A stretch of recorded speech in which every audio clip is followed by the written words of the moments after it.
I woke because of a cold that had teeth, biting straight into my marrow. It wasn't the kind of cold that just makes you shiver, but the kind that makes your lungs ache with every breath, as if I were dragging a blade of ice into my chest. Then I realized there was something colder than the ice itself. The steel tip of a spear pressing against my throat. 6 silver eyes stared down at me, their vertical pupils like thin slashes of moonlight cutting through the dark. For a few seconds, I thought I was still delirious from the blast on the mountainside. But then my brain started working again, and I realized the things surrounding me were not human. Their upper bodies were those of women, with broad shoulders and muscles standing out beneath skin pale from the cold yet frighteningly healthy. The lower half of their bodies were snow wolf legs, thick white and gray fur over coiled muscle, black claws curved down, knees bent in a predator's stance. They wore pale leather armor that blended with the snow, dull metal plates strapped on with leather, everything looking like it had been stitched together from winter's corpse.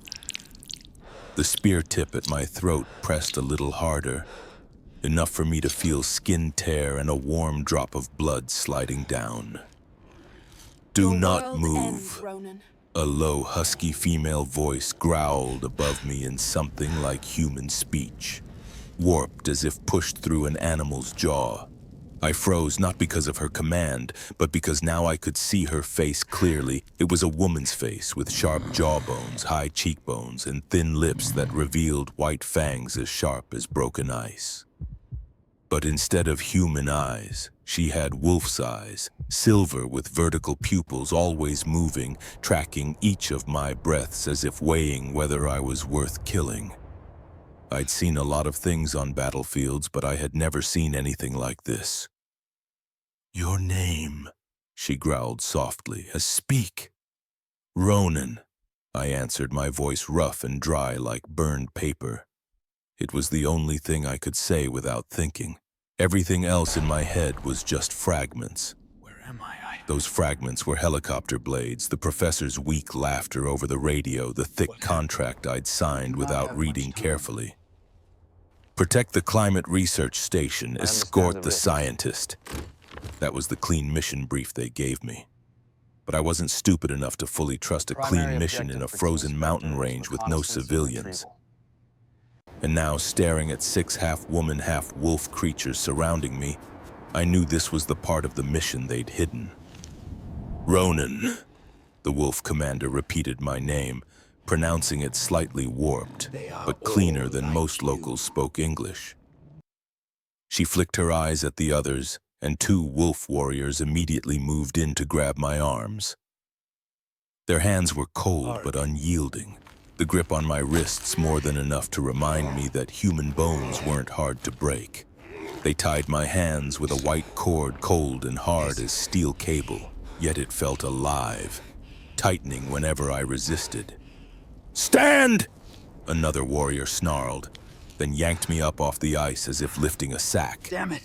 I was 6 feet tall, but next to them, I suddenly felt like a lost child among predators. As they started dragging me toward the exit, I noticed something strange.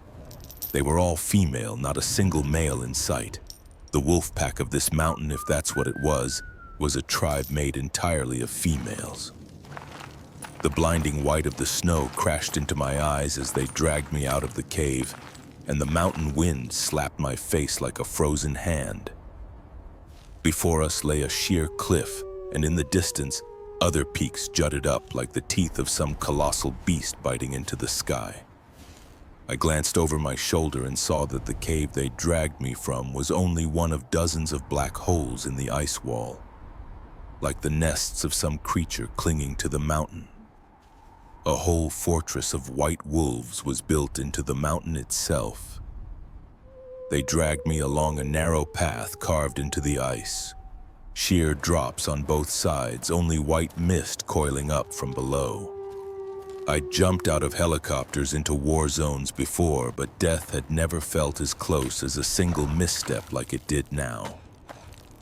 At last, The path led into a massive ice dome, a cave carved into a great hall where firelight inside reflected off the ice in streaks of red and orange like smears of blood.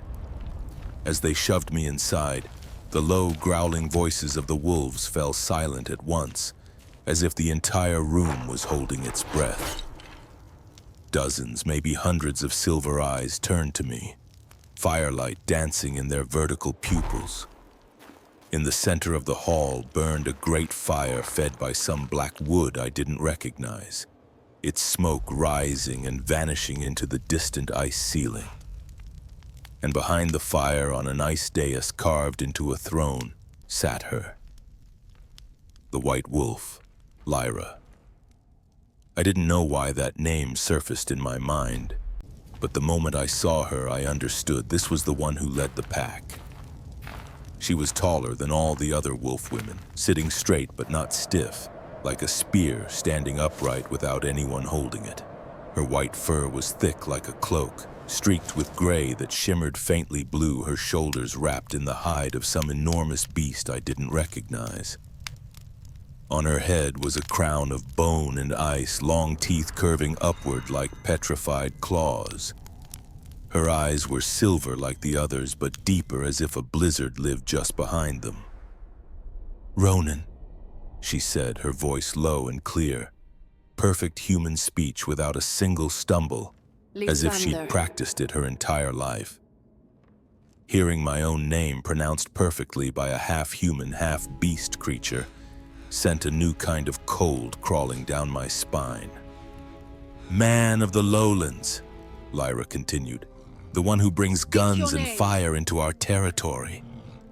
The whole hall rumbled with a short growl, a wave of sound crashing into me, but it cut off instantly when Lyra lowered her clawed hand onto the armrest.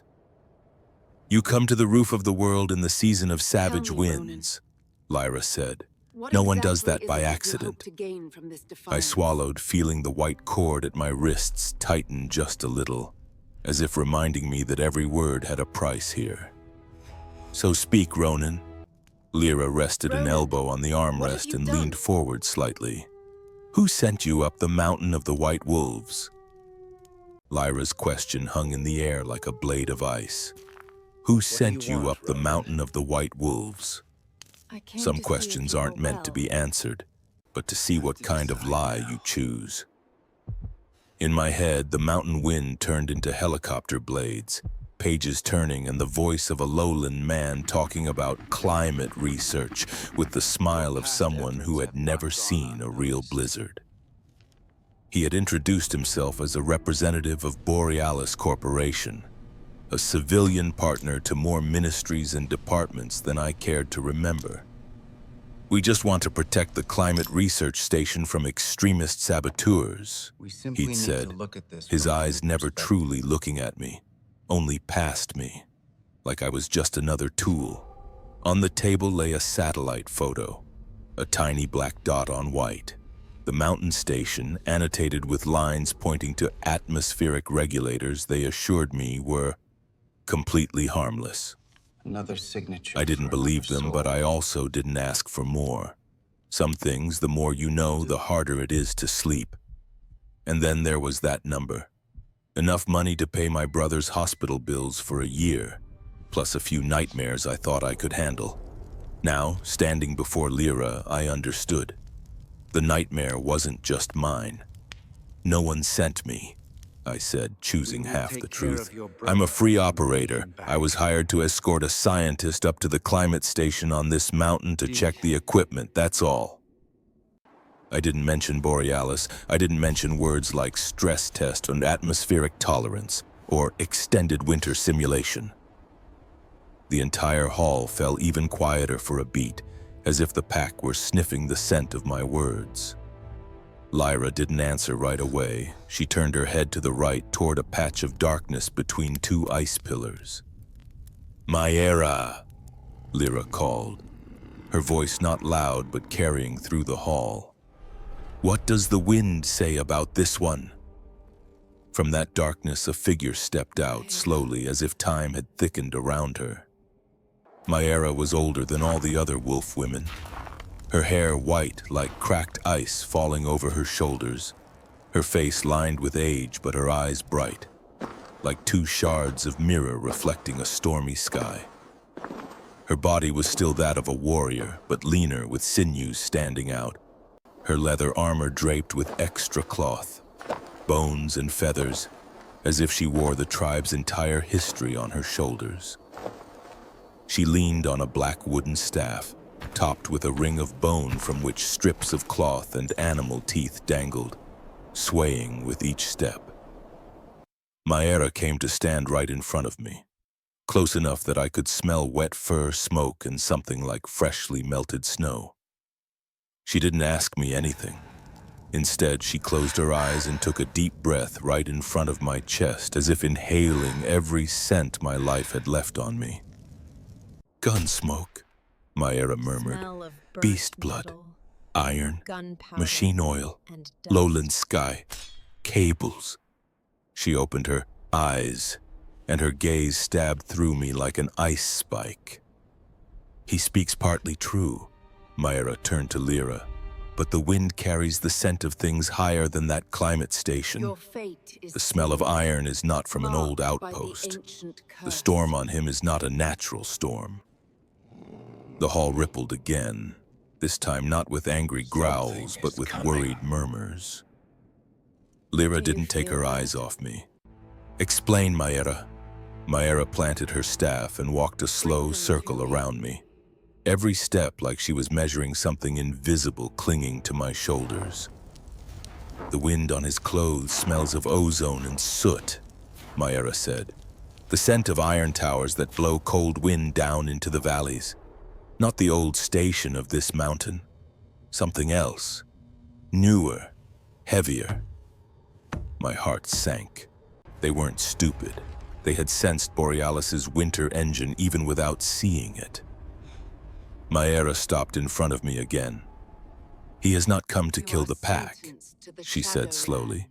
"But what he brings up the mountain can kill the mountain itself." From the warrior ranks on the right, a wolf woman roared, "Kill him now!"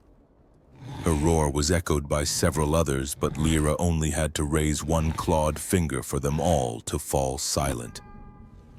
"If we kill him, we will never know what that lowland station is doing to our sky," Lyra said. "If we trust him, we may lead the storm down upon the entire mountain."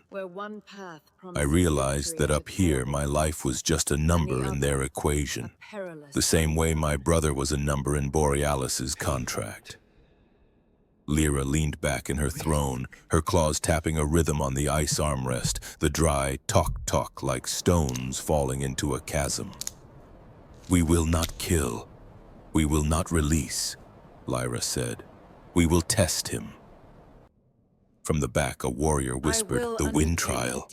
The pack hasn't done that ritual in 3 winters." Lyra nodded once, decisively. "Yes, the wind trial. Let the wind of the roof of the world decide who claims him, the pack or the storm below." Lyra looked straight at me. "Tonight you are caged. At dawn you will climb with our hunters to the rim of the sky where your people's station sticks needles into the clouds. You will lead the way, see with your own eyes what the wind has told Lyra. If you break it, the wind may spare you. If you betray us." She didn't need to finish. The skeletons hanging from the ice band above my head said the rest. 2 warriors stepped forward, grabbed my arms, and turned me away from the hall, dragging me past the fire and the gaze of hundreds of silver eyes. As they pulled me toward the exit, I glanced back one last time. Lyra still sat on her throne, unmoving, only her tail tracing a slow circle in the air, like a promise of a storm yet to come. They led me through an ice corridor, cold as the gut of some colossal beast, then threw me into a small stone niche barely big enough to stand and sit, the entrance barred with frozen iron. Through a gap between the bars, I could see a scrap of deep blue night sky with the distant lights of the lowlands below like islands of fire on a dark ocean. Somewhere down there was the hospital where my brother lay. tied to this mountaintop by an invisible wire of money and debt. And somewhere else down there were the people who had paid me to bring a winter machine into the sky, and then pretend to call it research. The wind on the roof of the world hissed through the stone cracks, sounding like someone giggling or crying far away. It was hard to tell which. I closed my eyes back against the stone, bindings still biting into my wrists, and thought of tomorrow's dawn, when the wind would ask me a different question. This time, who I belonged to. I woke again because of the cold, not from the ice under my back this time, but from water splashed straight into my face. "Wake up, lowlander." A growling female voice filled the cramped rock niche. "The wind is waiting." At the cell door, 3 wolf women warriors stood shoulder to shoulder. One tall with a spear, one stocky with twin axes, and a leaner one with a large bow across her back. "I'm Skara." The tall one with the spear spoke first, voice blunt. "That's Vargra and that's Lyra. We're ordered to take you to the sky's rim. If you fall, the pack won't drag you back." Vargra, the stocky one with the axes, smirked, showing yellowed fangs. "But if you drag any of us down with you, I'll make sure to kill you before we hit the bottom." Lyra stayed silent, her silver eyes scanning me from head to toe as if measuring my weight, speed, and likelihood of dying. "Get up."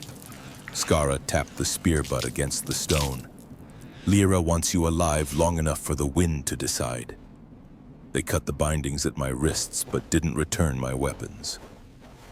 Skara only tossed me a padded jacket and a new pair of gloves made of leather and white fur. "Put them on, lowlander," she said. "At the sky's rim, your thin skin won't survive our wind." I shrugged on the jacket and slid my hands into the gloves, the surprising warmth of the fur wrapping around my joints. Ironic that the white wolves were the first ones to give me proper cold weather gear on this mountain. "Move," Vargra said, turning her back, "before the wind changes its mind and blows us all off." They boxed me in, Skara leading with her spear, Vargra behind me, axes like 2 promises, and Lyra on my left, fingers brushing the hilt of the knife at her hip now and then. We left the mountain's gut and stepped into the primal cold of dawn. The sky still a deep violet, the distant ridges rimmed with a thin strip of orange. The wind on the cliff edge whipped my face like a lash, ripping the breath from my chest and forcing my head down. "This is real wind," Lyra said softly, her voice stretched thin by the gale. "Not that fake wind your machines blow." The path wasn't a trail, just a thin scar carved into the ice-clad mountainside, sheer rock to the left and a white, bottomless void to the right. "The wind trial starts here," Skara said without looking back. "Stay close. "If the wind pushes you off, it means the mountain rejects you. Understood." And if you push anyone off, the pack will do the rest," Vargra added, her voice like rolling stones. I didn't like the rules, but at least they were clear. We climbed higher, spiraling around the mountain. Each bend brought a different blow from the wind, changing direction and force, as if the entire peak were trying to break us on every meter of rock. At a narrower stretch where only one could pass, Skara signaled. "Ronan leads. This is your trial, not the pack's." I looked at the path ahead, a warped strip of white rock with no railings, no rope. Far off at the horizon, the station appeared like a black nail hammered into the sky. Beneath that nail lay Borealis's winter engine, the machine the contract claimed would stabilize regional climate. Reality, it was a test device to keep winter from ending, to see how long human systems could endure. I took a deep breath, so cold it stabbed my lungs, and stepped onto my stretch of the path. The wind here wasn't just wind anymore. It was like something wrapping around me, tugging, shoving, testing how I'd react. Behind me, Skara, Vargra, and Lyra followed a few steps back, silent, as if letting the mountain and the wind be the only ones speaking. Midway across, a sudden, powerful gust slammed into my side. My whole body lurched and my foot slipped off the edge. For half a second, there was nothing under me but deep, endless white. A white furred hand clamped around my wrist, claws digging into my glove, yanking me violently back onto the rock. Lyra. She'd been the closest behind me and had grabbed me before the wind could finish the job. "Not the time to fly, lowlander," Lyra said, the corner of her mouth twitching, though her eyes stayed serious. "Thanks," I said, the word small between storm gusts. Behind us, Vargra spoke loud enough for the wind to carry. "If you fall again, make sure to drag down someone you hate with you. For balance." We kept moving. The wind seemed to change. It no longer slammed just into me, but flowed around all four of us, as if acknowledging I hadn't run from its first shove. After a time, the mountain path opened onto a wider ledge, like an ice balcony overlooking the far side of the range, and there, on a blade-like outcropping in the distance, was the station. A cluster of black metal towers, antennas and spires thrusting upward, cables speared deep into the ice, all surrounded by fences, watchtowers, and a handful of vehicles wedged into the snow. At the tops of the metal towers, circular structures rotated slowly, pushing heavy, cold air downward. The sky above the station was darker than the rest, as if a private storm cloud hung there. "That's what the wind spoke of to Lyra," Lyra said, standing beside me, eyes fixed on the station. "Iron columns that eat the sky." Skara planted her spear, the tip biting into the ice. "From here on, you lead, Ronan. You know your people's station. We don't." Vargra folded her arms, axes hanging behind her like two deadly wings. "But remember, take one wrong step toward them and the wind won't be the first thing to touch your neck." I looked at the station, then at the three wolf women. Behind them stood an entire pack, a mountain, a sky. Down there were the people who had paid me to switch on the winter engine. If I led them true, the pack might have a chance to destroy the machine, and Borealis would hunt me to the ends of the earth.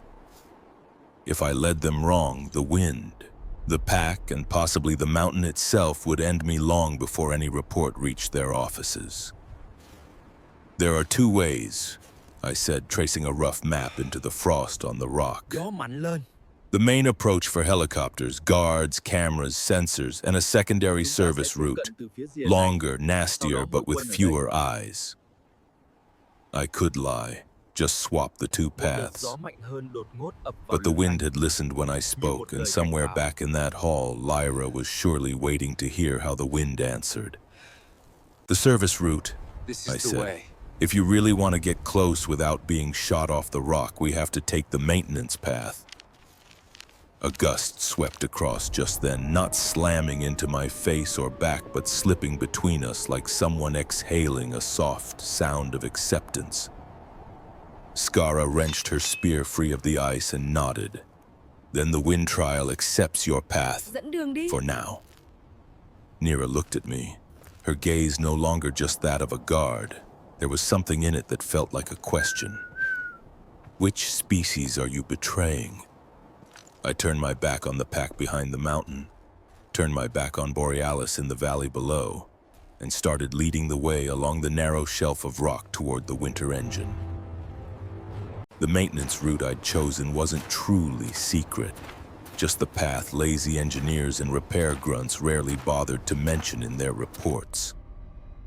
It began at a low rock crevice where the mountainside was cut by a massive steel-sheathed pipe running from beneath the station down into the ice. "Maintenance access," I said. "Borealis engineers crawl through here when something breaks." Skara crouched, touching the steel pipe lightly, ears pricked.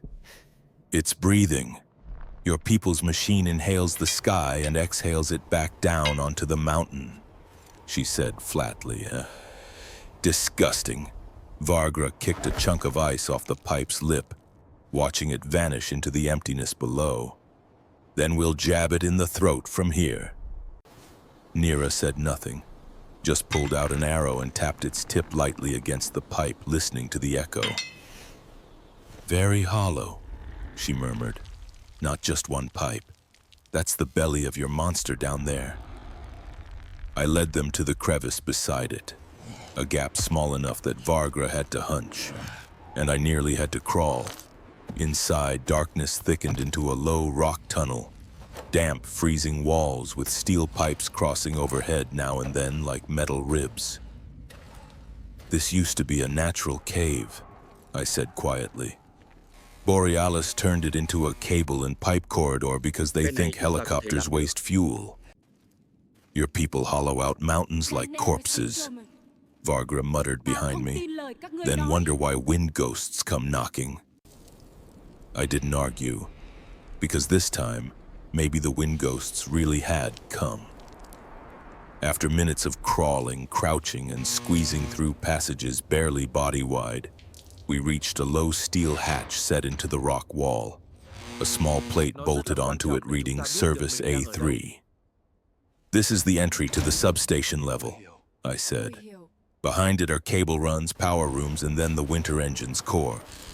The lock was an electronic keypad, but I knew its heart was still mechanical. Up here, everything electronic needed a backup plan against the cold. Can you open it? Skara asked, not sounding particularly hopeful. If it still works like in the schematics, I said, then yes. I peeled off my right glove, letting bare fingers touch the metal, feeling the cold, the vibration, the faint give of springs inside as I tapped around the lock's rim. Your people's machines are weak here, Lyra whispered. They can't feel the wind. After a few seconds, I found the tiny notch where mechanics met circuitry, slid a small knife I'd hidden in my boot into it, and twisted. A dry clack sounded and the tiny light on the lock flicked from green to dead.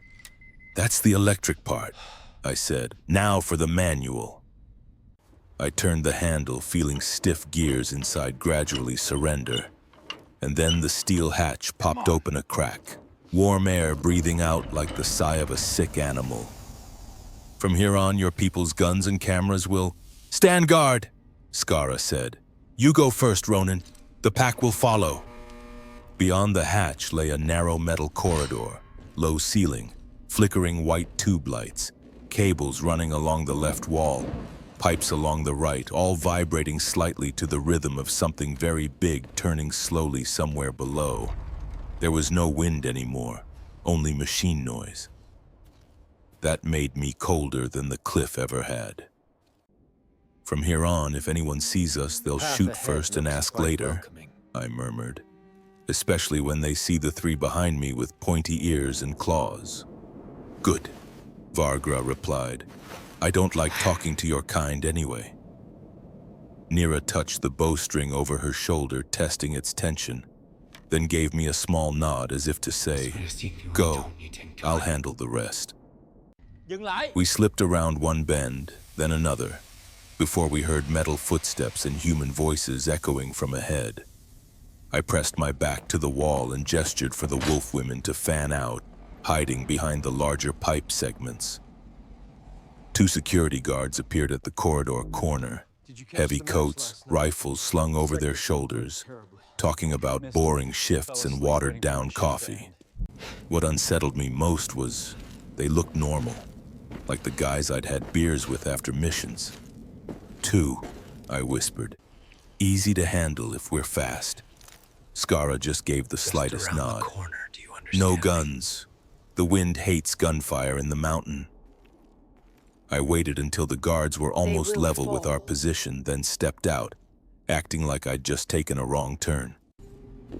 Hey, got stuck at A3 again, lock jammed, I grumbled in my best bored soldier voice. You guys got the override card? The lead guard frowned. Thought lower A3 was supposed to be sealed. Which team are you? He never got to finish. A white feathered arrow thunked into the second guard's neck, cutting his words off into a dry "k." At the same moment, Skara shot out like a blade, her spear shaft cracking up under the lead guard's chin. flipping him onto his back, rifle fleeing from his hands. Vargra was on him before he could shout, one hand over his mouth, knee pinning his chest, an axe pressed to his throat. I grabbed his rifle, checked the safety, then popped the magazine and slipped it into my own coat. Lyra stepped out of the shadows, reclaiming her bow, eyes cold as ice. 2 fewer dirty breaths in the wind. I checked both pulses. Dead. Quick. Clean. By the standards of war, it was the best they could have asked for. We need to move, I said. If their radios ping and no one answers, alarms will sing. We left the 2 bodies in a dark corner beneath the cable bundles and pushed deeper into the station's guts, the sound of the winter engine growing clearer with each step. At last, the corridor opened onto a grated metal platform overlooking a vast void. A circular machine shaft so deep the bottom vanished from sight. A massive central cylinder turning slowly beneath a veil of cold mist, the winter engine. It didn't look much different from the monsters Myra had described, just made of steel, cables, and artificial roar. Skara stood beside me, staring down. This is what you wanted to switch on for your people's gold. Not for gold, I answered. For a hospital. But the machine doesn't care why. Below us, narrow metal catwalks connected to the central cylinder, leading to control panels, valves, and exhaust ports. I recalled the schematics. 3 weak points. The central control room, the pressure safety manifold, and the backup power core. Hit the control room, it would be fast, but alarms would scream across the entire range. Hit the pressure manifold, we might blow half the cliff off the map. The safest option was to cripple the backup core. The machine wouldn't run for long, but to shut it down completely, we'd still have to reach the control room. You're staring down too long, Lyra said. The wind inside the machine is different from the mountains. It wants to pull your eyes down. Which bridge do we take? Skara asked. You said the wind gave you a path, Ronan. I chose the route leading to the backup core. Longer, dimmer, fewer cameras. Down, I said. If we can kill the backup core without being seen, we might still reach the control room alive. As we climbed to the lower level, the machine's sound grew heavier, like standing next to the heart of a beast trying to beat faster than it should.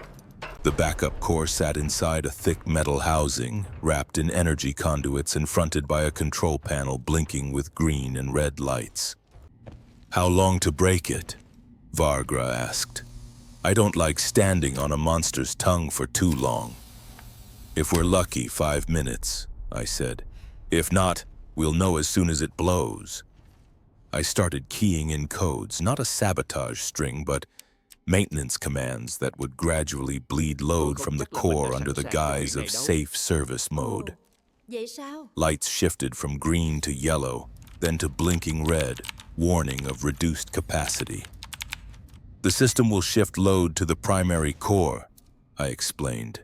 If we sever the backup at the right moment, the machine will gasp instead of bursting a lung. Just as my hand reached for the final cutoff lever, a voice came over the ceiling speakers, so calm it made my skin crawl. Ronan, the man's voice said, if you touch that lever, our contract is void, and your brother will be the first to be grateful for the winter engine. A small monitor on the panel flicked on, showing the face of the Borealis man who'd hired me. Same smile, now just more tired and colder. You thought we weren't watching Route A3? He asked. I'm very disappointed. Skara muttered, one of your lowland friends. He's the one who pays, I said, not taking my eyes off the screen. And the one threatening my brother. That's right, the man said. This winter engine is just a small test. If you destroy it, the larger trials move downhill, colder, closer to that hospital. If you cooperate, we can keep everything up here on the roof of the world, far from the ones you love. Skara, Vargra, and Lyra all looked at me. They didn't need to speak. I understood their question. Who do you belong to, Ronan? The mountain wind was blocked outside, but a chill draft still wormed through gaps in the metal, slipping down my collar, reminding me of the bones hanging from the hall's ceiling. If I listened to Borealis, the white wolves would die. If I listened to the pack, Borealis would drag the storm down to my brother's hospital bed. I remembered Myra's words. In one vision, he destroys everything. In another, he saves everything. Both are possible. I opened my eyes and stared straight into the monitor. You're wrong about one thing, I said. The winter engine isn't a small test, it's a warning. A warning of what? He asked, patience thinning. That if you keep stabbing the sky and gutting mountains, I said, gripping the lever, even your cheap hired guns will eventually turn their guns around. He opened his mouth to say something else, but I didn't listen. I yanked the lever down. The winter engine's sound shifted pitch, from a deep growl to a shrill scream, then skipping a beat like a heart stuttering. The lights in the room flickered, some dying outright, leaving only red warning glows washing over our faces. All right, I said, my voice drowned in the sirens. Now everybody knows we're here. The alarm screamed loud enough to tear eardrums, red lights strobing, turning everything around us into twitching patches of blood-colored shadow. The winter engine shrieked as if strangled, the massive central cylinder shuddering, clouds of cold mist pouring from its seams like the breath of a wounded beast. You just stabbed its lungs, Vargra rasped with a grin. Now let's hear it scream. On the screen, the Borealis man vanished, replaced by a smooth, emotionless warning. Core override. Manual intervention required. They'll come here, I said. The control room is on the upper ring around the main core. Between here and there, it'll be crawling with guards. Skara glanced upward to where the higher bridges rattled with the engine's convulsions. Then we climb. The PA crackled again, this time a calm female voice. All security units to core sector, lockdown protocol activated. Moments later, somewhere above, we heard the heavy thunk, thunk, thunk of steel shutters sliding down to block corridors. If we don't reach the control room before they seal the upper ring, we're stuck in this belly, I said. Then we run, Lyra said simply. We sprinted along the metal walkway, our boots drumming on the grating like footsteps on the bones of a giant. Natural wind was blocked outside, but in here, the blast from fans and vents hit our faces in unpleasant fake wind, smelling of ozone and hot metal. We climbed the steel ladder to the next level, each rung vibrating in time with the engine's growl. As my head cleared the upper ledge, a burst of gunfire stitched the air inches from my face, sparks flying as a helmet hanging on the wall exploded.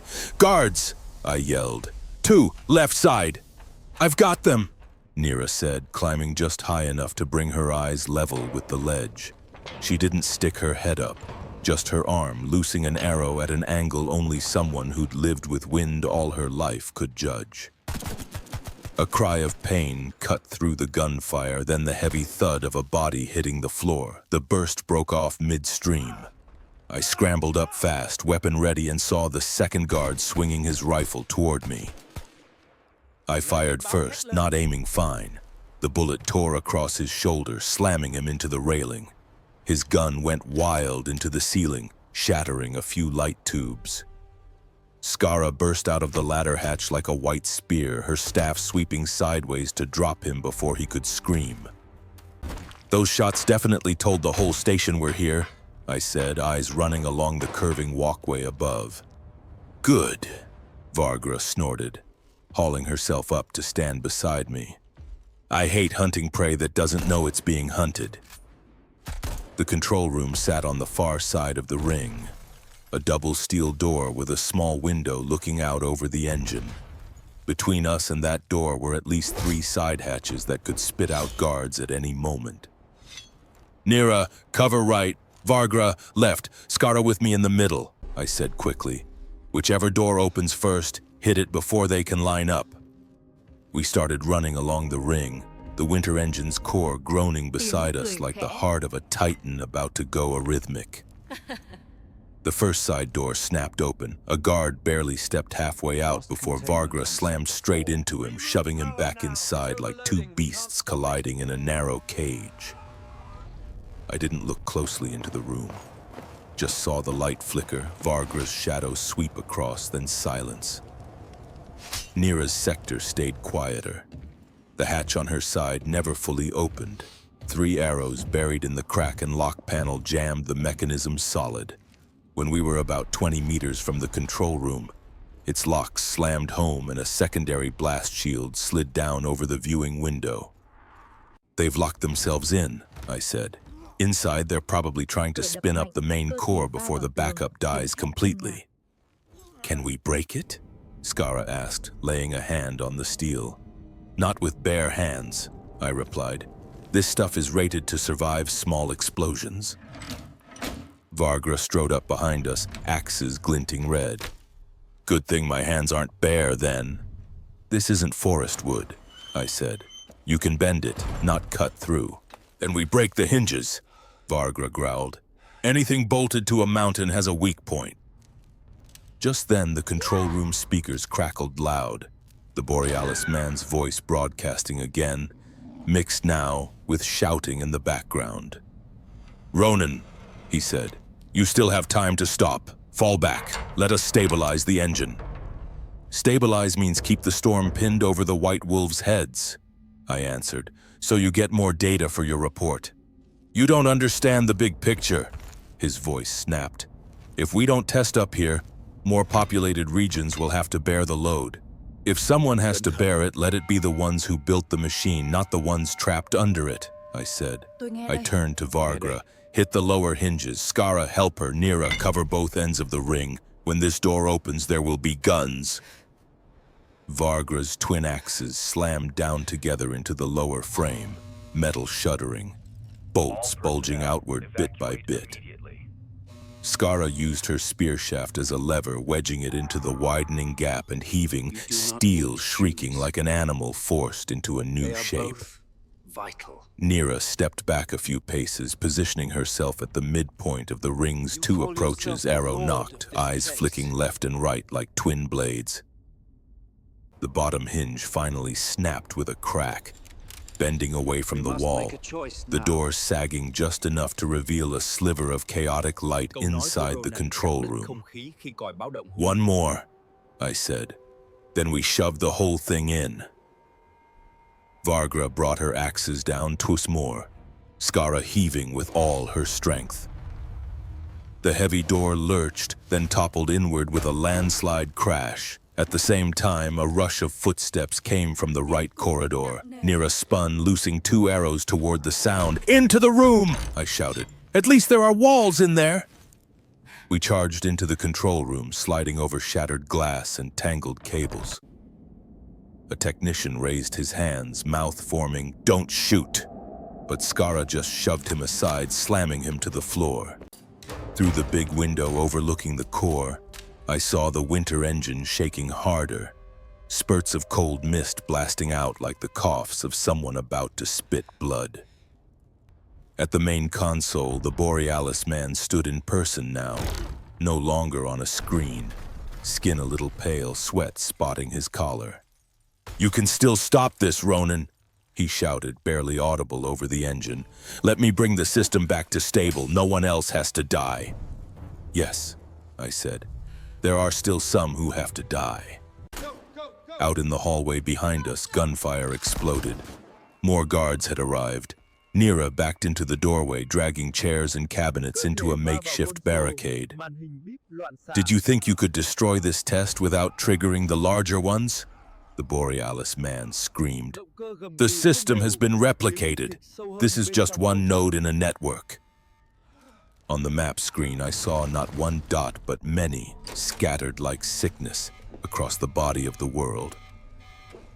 "Your pack's little wind trial has only just begun," he said. "This wind is just a draft." "Then I'll send this draft straight into your face first," I said, and punched him before I even considered pulling the trigger. The impact accidentally triggered another command. Screens shifted color, new text flashing. Core shutdown sequence. Manual confirmation required. I didn't think. I slammed my palm onto confirm. The winter engine let out one last warped howl like a beast having its heart ripped out. Then its noise shifted into a heavy, even rumble, then began to fade. Somewhere deep below, exhaust valves opened, blasting columns of cold air upward, no longer forced to stay trapped inside the mountain. Natural wind, not machine wind, surged back through the rock fissures, slipping into the control room through every gap, raking through my hair and over the pointed ears of Skara, Vargra, and Lyra. Out in the corridor, gunfire still raged. But now each bullet sounded in a world where the winter engine's heart was slowing with every beat. When the winter engine's roar faded, what remained was emptiness. A strange silence that made my ears ring, as if I'd just stepped out of a submarine engine room. Then the real wind slammed in. It poured through the structure's seams, rushing into the control room by every crack, whipping my face, Skara's neck, tossing Lyra's hair, tugging Vargra's cloak out like wings. This wind didn't smell of ozone and hot steel. It carried the scent of old snow, wet stone, and something faintly like smoke from Lyra's great hall. The Borealis man staggered upright, nose bleeding, one cheek already bruising. The wind snapped his tie sideways, making him look ridiculous. "You have no idea what you've done, Ronan," he yelled, bracing himself against a fall. "You've destabilized this entire range." "It was unstable the moment you bolted this thing into the rock," I replied. Outside, through the wide window, the clouds above the station began to tear apart. Thick gray layers ripping to reveal a deep blue sky swirling like the eye of a storm. "The wind on the roof of the world is awake now," Lyra murmured, almost reverent. From the corridor, gunfire rattled again, longer and heavier. Bullets chewed up the doorframe, spitting paint and metal chips into the room. Lyra answered with an arrow shot through a gap between overturned chairs. The cut-off scream outside told me it had found its mark. Skara yanked the Borealis man away from the console and shoved him to his knees in the middle of the room. "Does this one deserve to live?" Skara asked, looking at me, not at him. I looked at him. The man who'd held the contract, drawn the diagram, spoken words like stability, trial. The man who had threatened my brother without even raising his voice. "If we kill him now, we lose leverage," I said slowly. "If we keep him, Borealis won't risk firing their next machines at full power near people he still has to answer to." "You think we'll use your lowland laws on him?" Vargra growled. "Courts? Prisons?" "No," I said. "We use the wind. If the mountain lets us carry him out, he's a message. If the mountain buries this station, he goes with it." As if in answer, the entire station shuddered. A deep, drawn-out tremor that made the ceiling creak. "You have more value alive." "That's not the machine," Lyra said, eyes wide. "That's the mountain." I suddenly understood. The winter engine hadn't just frozen the weather. It had been holding part of the snow and ice's weight on the slope by its artificial winds. With it gone, real wind and gravity would recalculate things. "We have to get out," I said, "right now." "Which way?" Skara asked. "The corridor behind us is full of your people's guns." I looked at the big window. Outside, the wind was howling in fury, ripping snow off the slopes and hurling it upward like white smoke. "You white wolves ever jump off cliffs?" I asked. Vargra grinned, fangs flashing. "Usually we climb, but sometimes the wind likes us better when we're reckless." I turned to Skara. "If we break the glass, the wind will take care of the rest." "How far is the outer ledge from this wall?" Skara frowned, peering outside. Do they have left? 3 Ronin body lengths, 4 Lyra body lengths. Wind is rising up. There is a chance. Wind trial, Lyra said softly. Here comes the fun part. Storm is coming. The Borealis man We gaped. are ready. Are you insane, jumping out into a blizzard? Up here, the storm is the law, Skara replied. Ronin, break the glass. I raised the rifle stock and smashed it into the storm-proof glass. The first blow only cracked it. We don't have The second sent lightning-like fractures spidering out. The third shattered it, and the storm charged in like a freed beast. The wind grabbed anything not clinging on, papers, cups, lighter chairs, yanking them out and flinging them into the void. Tie him to us, I said, pointing at the Borealis man. If we fall together. Skara lashed the man quickly, looping rope around his waist and mine. Vargra tied herself to Skara. Lyra clipped a rope to a steel anchor bolted into the wall, the only thing that looked tough enough to hold a whole pack. You first, Ronin, Lyra shouted. The wind is rising, it won't wait long. I looked out, blinding white, black rocks jutting here and there far below a narrow ledge that, if my memory was right, connected to the slope back toward the pack. If we fall, I thought, the wind trial ends here.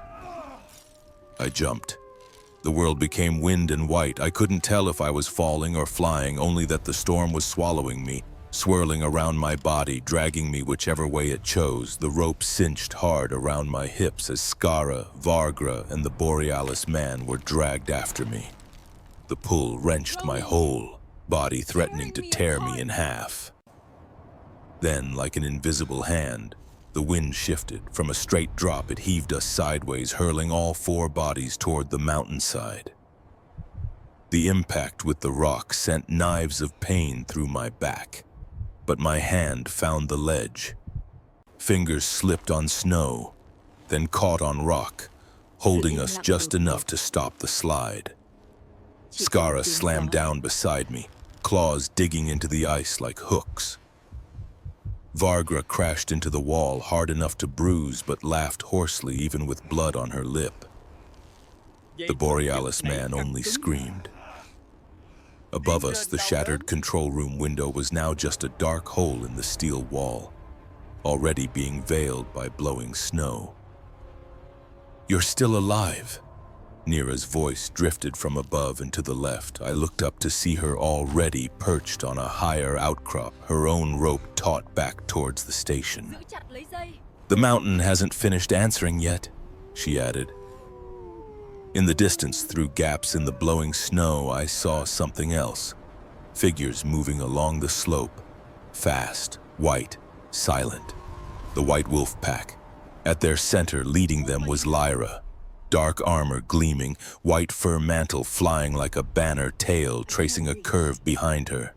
Even from here, her eyes shone silver. Lyra stopped on a high outcrop, looking down at the station and spotting us clinging to the cliff. The wind curled around her, lifting her cloak edges like dark wings. She tipped her head back and loosed a long howl, not entirely wolf, not entirely human. The wind shifted with the sound as if replying. Moments later, 3 other pack warriors slid down the snow slope on lines and hooks, heading toward our ledge. One of them was Lyra, older, moving slower, but her eyes missed nothing. She anchored herself on a ledge near Lyra, still gripping her bone-topped staff. The wind told us already, Lyra rasped. Your people's machine is dying. The mountain has not yet decided whether to spare you. Lyra descended last without rope, only claws, each step hooking into ice and stone as if she'd been born from the cliff itself. She halted on our ledge, steady despite the gale. Her silver eyes skimmed over me, Skara, Vargra, Lyra, and then settled on the trembling Borealis man. The wind trial is not over, Lyra said. But you, she looked straight at me, have chosen the wind over gold. Not out of goodness, I answered with a crooked smile. Just ran out of worse options. Lyra tilted her head, as if the wind whispered something into her ear. The wind says, "You're telling the truth." Above the station, a low boom rolled out. Not a ripping blast, but the heavy whoomp of some metal structure giving way. The winter engine's wind towers began to fail, slowly but surely toppling down the slope like rotten trees. "The mountain is setting itself right," Myra said. "When it does, it doesn't care who's standing on its back." Lyra studied the slope, picking out a thin line of safety between black rock and sliding snow. "Ronan," she said, "you led us to the machine, now I will lead you away from its corpse." I nodded, hauling the rope with the Borealis man closer. "He belongs to the pack now," I said. "If the mountain spares him, he'll be the message to the next machines." Lyra raised her spear, signaling the group to start moving along the rock edge like shadows hugging the mountain's ribs. Behind us, the winter engine slowly vanished into a cloud of falling snow and steel, like a nail being pried from the sky by wind and rock. I glanced back one last time. Where a black machine had stood, the slope now showed only a white scar, ruins slowly disappearing under fresh snow. The mountain would remember, the wind would tell the story. And somewhere down there, the green dots on Borealis's map still waited for their own wind trials. I had no idea how many people I'd just saved, or how many others I'd pushed closer to danger, but as the wind slid under my coat with Lyra leading ahead and the white wolves moving around me like guardian ghosts, I understood one thing. From now on, if I wanted to protect my brother from Borealis's artificial storms, I'd have to stand with a different storm. Returning to the White Wolf tribe's great hall didn't feel like coming home. It felt like stepping into the mouth of a wind cave that had just feasted on a storm. Snow still clung to our clothes, melting into small trails on the black stone. The White Wolf pack stood on either side of the path, silent, only their silver eyes tracking each step. Lyra led, spear tapping a steady rhythm on stone. I walked behind her, still holding the rope tied to the trembling Borealis man. On the obsidian throne, Myra sat instead of Lyra. The scales at her neck looked grayer in the blue firelight, her eyes brighter than ever. Lyra reached the foot of the steps and knelt on one knee, head bowed. The entire hall followed. I remained standing, hesitant, not sure what I was supposed to do. "You should bow to our wind too," Skara whispered in my ear. I knelt, head bowed, the rope in my hand still linking me to the man who had once paid me. Myra lifted her hand. The wind inside the hall shifted, circling us in a gentle whirl before settling, has been sealed. like a long exhale. "The wind trial," Myra said, her voice echoing. "It began with a stranger stepping into our territory. It ends with a machine buried under snow." She fixed her gaze on me. "In the old vision, I saw one path where you burned everything, and another where you quenched the fire your people brought. Today," she went on, "you extinguished one flame, but others still burn far away." Lyra rose, climbed a few steps, leaving the throne to Myra, then turned back down to face me. "Ronan," she said, "the pack no longer sees you as a prisoner." My chest felt a little lighter, not because of freedom, but because I probably wouldn't end up like the skulls hanging above. Do not fail me, Ronan. "You are the one the wind chose to know of our existence and to learn to hate your people's machines," Lyra continued. "But the path you walk from here is yours." Vargra let out a rough laugh. "Means if he comes back with guns and machines, we get to tear him apart." "Exactly," Lyra nodded, not smiling. She pointed at the kneeling Borealis man behind me. "And him? He's the message," I said. "If the mountain doesn't bury him." Myra tapped her staff once. The wind in the hall turned again, passing along his rope, making it vibrate like a string. "The wind says," she said slowly, "he should live to be afraid, to tell the other machines that the mountain too can be angry." Lyra descended a step and stood before him.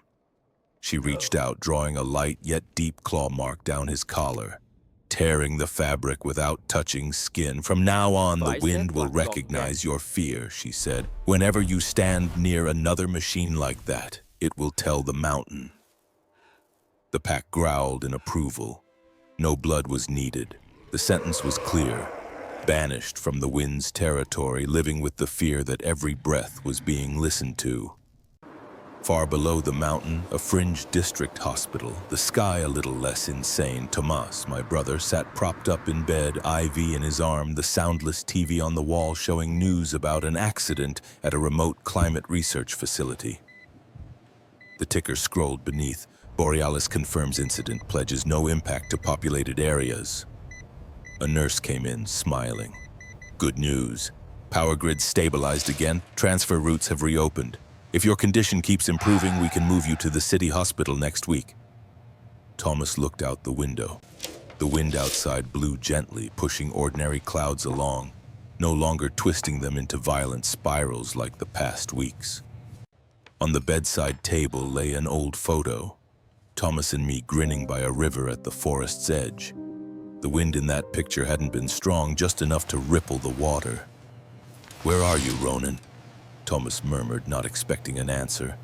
The breeze slipped into the room, cold but gentle, like a light touch on his cheek. On the mountain, Myra handed me something small, a white fur braid woven with dark leather, hanging with a tiny bone shard. "This is the pack's mark in the wind," she said.